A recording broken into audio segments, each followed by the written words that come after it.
way guys, ang akong igamit ng mantika is yung reuse lang. Katong kagabi nga akong iprituhan sa aking cheese roll. Kaya meron siyang itim-itim, but it's okay. Carry lang. First is mag-isa na taog. Garlic.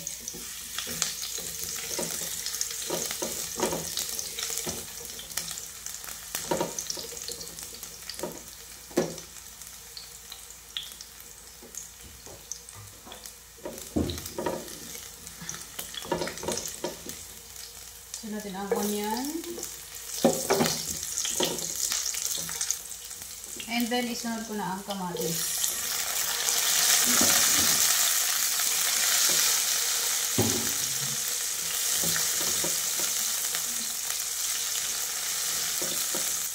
Itabi ko lang yung ano natin yan, lamas. Tapos, igisa ko itong corn beef.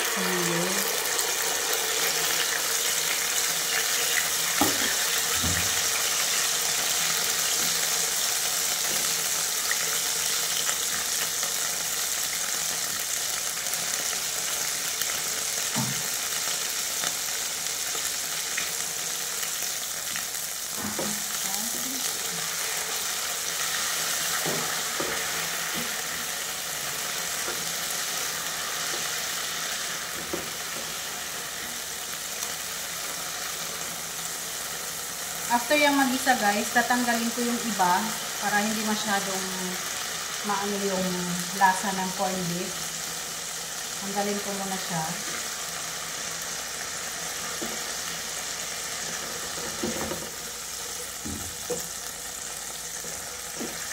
Ibabalik ko lang siya mamaya. So, ayan siya. And pagkatapos, ilagay na natin yung itong gulay.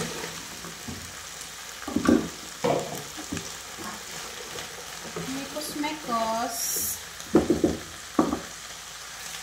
And then, maglagay lang tayo ng light soya sauce. Soya sauce.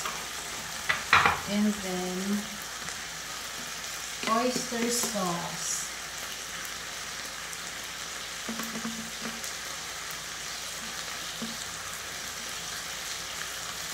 And then, mikos-mikos lang natin. Hanggang sa mag-combine yung ating mga ingredients na nilagay.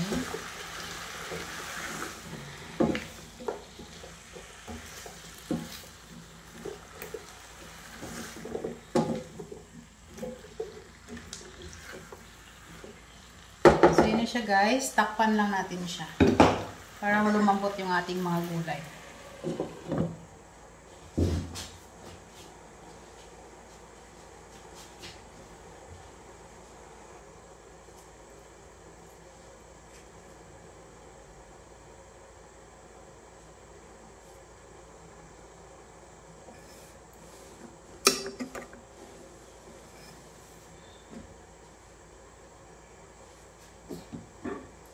Check lang natin minsan. Mekos-mekos para magpantay yung kanyang pagkalambot sa gulay.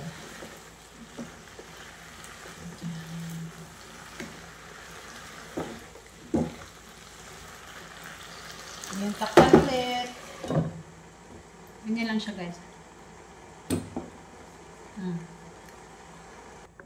Check ulit natin. Yan, ang bango na. Ito yung masarap guys kasi wala siyang hindi ko siya nilagyan ng sabaw. So ngayon, lagyan ko siya ng nilagang saging. Ganyan magluto yung tatay ko guys. Pag may nilagang saging, isasahog niyo sa gulay. Tingnan natin yung kung malambot na yun. Malambot na yung sitaw. Pati yung kalabasa. Lagyan natin magic sarap.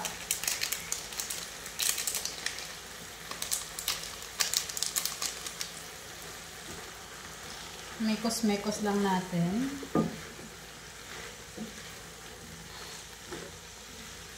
And then, this is the time guys na ibalik na natin yung inahon natin kanina na corned beef.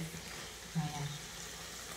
Kaya ko siya hinaon kanina guys kasi gusto kong malasahan pa rin yung corned beef. Kasi minsan pag ganyan na siya, hindi mo na siya malasahan yung corned beef kapag naluto siya ng matagal. Diba?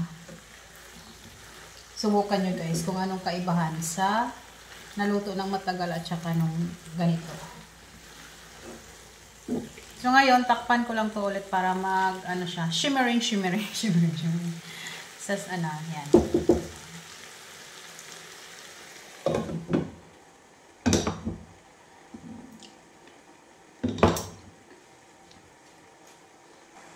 Lagyan ko pala to guys ng chili garlic sauce. Ayan, para mayroong sipa yung ating gulay. Yan. So, i-mix-mix lang natin para matunaw. Kasi nilagay ko siya sa ref. Ayan.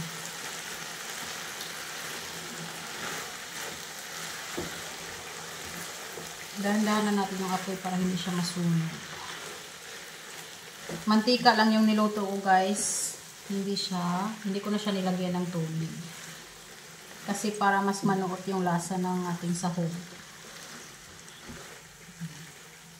Yan. Asa na yung sili? Hindi ko na makita.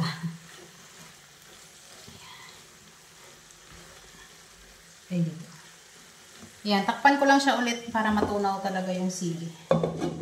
Yan. It's almost done, guys.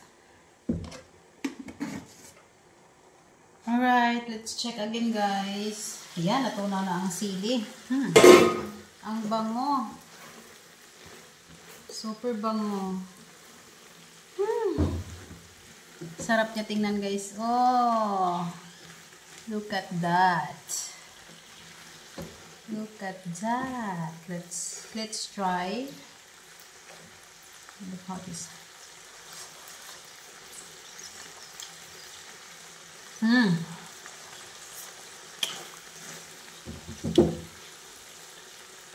Ang sarap.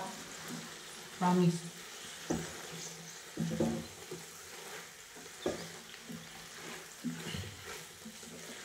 Sakto lang yung anghang. Lasang-lasa ko pa ang corned beef. Okay na to guys. Thank you for watching. Bye!